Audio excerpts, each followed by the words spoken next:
Hola, yo soy Fernando y esto es Cuentos de Marketing, un espacio para motivar el entusiasmo por aprender, con historias, fábulas, relatos, vivencias y ficción que nos traen lecciones para aprender, aplicar y analizar. Bienvenidos.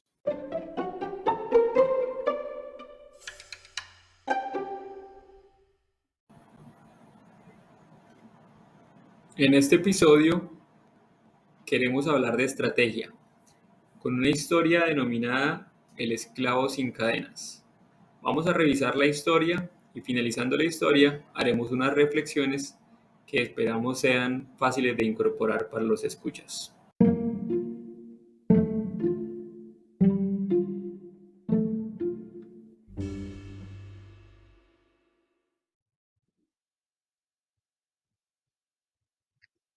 El esclavo sin cadenas. Esta es la historia de un hombre joven que formaba parte de una cuadrilla de esclavos condenada a trabajar en una de las minas de oro más grandes de la Nueva Granada, un territorio que por aquel entonces aún pertenecía a la corona española. Era una época en la cual la esclavitud y la explotación del oro iban de la mano a tal punto que los hacendados que poseían minas en sus tierras ostentaban el título de señor de minas y de cuadrilla de esclavos. En una hacienda de esta región se hallaba uno de los depósitos de oro más ricos de toda la provincia.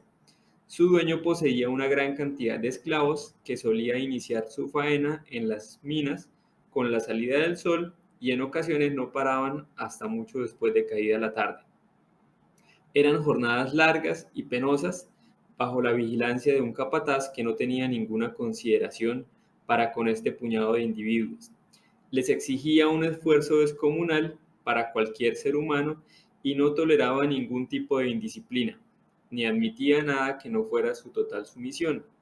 Era frecuente que muchos de ellos enfermaran y hasta murieran como resultado del trato inhumano al que eran sometidos.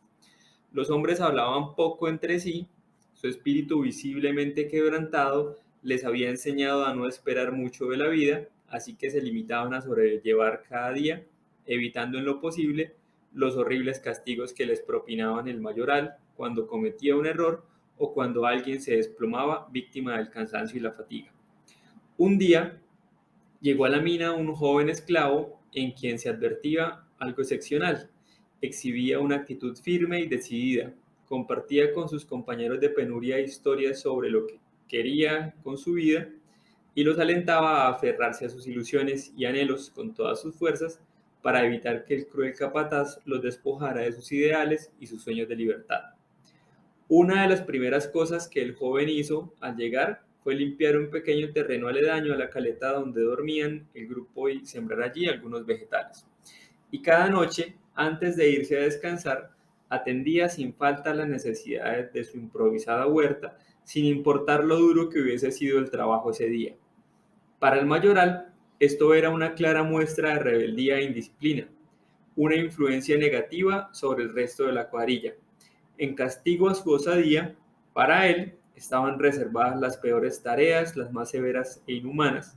Las golpizas y castigos eran frecuentes y el encargado siempre se las arreglaba para que su faena se prolongara hasta mucho después de que el resto del grupo se hubiese retirado a descansar. Al final de la jornada era tal el cansancio de aquellos hombres que apenas sí tenían fuerzas para consumir su ración de comida y caer doblegados por la fatiga. Debían aprovechar las pocas horas de reposo que tenían para soportar la faena del día siguiente. Aún así, y sin importar su cansancio, ni su precario estado, ni qué tan tarde fuera, día tras día, el joven esclavo buscaba siempre el tiempo para atender su huerto. Sus compañeros no entendían la razón del empeño con que él cuidaba aquel jardín. Se burlaban de tal necedad y no lo miraban con buenos ojos, temiendo que, por su culpa, el capataz la emprendiera contra todos.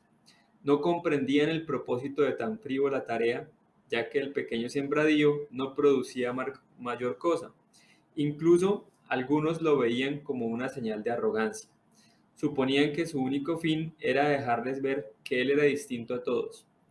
Una noche, luego de trabajar, más de 12 horas seguidas en la mina, llegó el joven a la barraca con su cuerpo cubierto de lodo de pies a cabeza. Las llagas en sus manos exponían las carnes rojas y pulsantes. El agotamiento era tal que dos de sus compañeros debieron ayudarlo a llegar hasta el catre en el que dormía. Su estado era tan lamentable que algunos llegaron a pensar que esa sería su última noche. Ya había sucedido con otros. Sin embargo, para sorpresa de todos, en lugar de dejarse caer sobre la estera, como el resto del grupo, el hombre tomó su asadón y se dispuso a tender su huerto, como era su costumbre. Cerrándole el paso, el más viejo de todos los esclavos le reprochó con severidad frente a los demás: ¿Qué haces? ¿Acaso quieres acabar con tu vida? Nosotros aquí, hechos trizas, tratando de reponernos para lo que nos espera mañana, y tú, que has trabajado mucho más, en lo único que piensas es en coger tu maldito asadón para atender ese rastrojo. ¿Qué buscas con ello?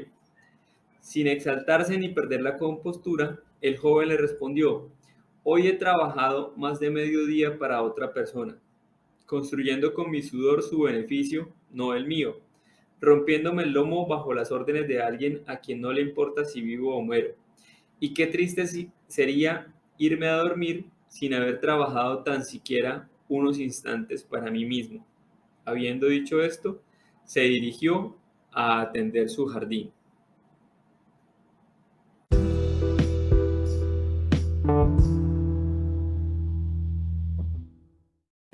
De la anterior historia, queremos reflexionar sobre los siguientes aspectos. Primero, ¿qué es una estrategia? Una estrategia es un conjunto de acciones que responde a un propósito determinado. Segundo, ¿de dónde partimos para la definición de una estrategia?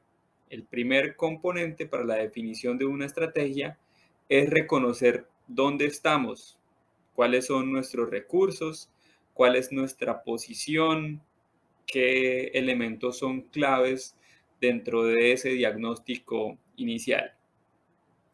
El tercer componente de esa reflexión es cuáles son nuestras fortalezas, qué aspectos resaltamos frente a quien nos estemos comparando en relación a ese diagnóstico que se identificó. El siguiente componente es la identificación de qué aspectos externos nos afectan, cuáles aspectos debemos considerar son sensibles porque lo hacen los competidores, porque lo hacen otros actores que nos interesan y que permitirían que se desarrollaran o no se desarrollaran nuestras fortalezas dentro de ese entorno.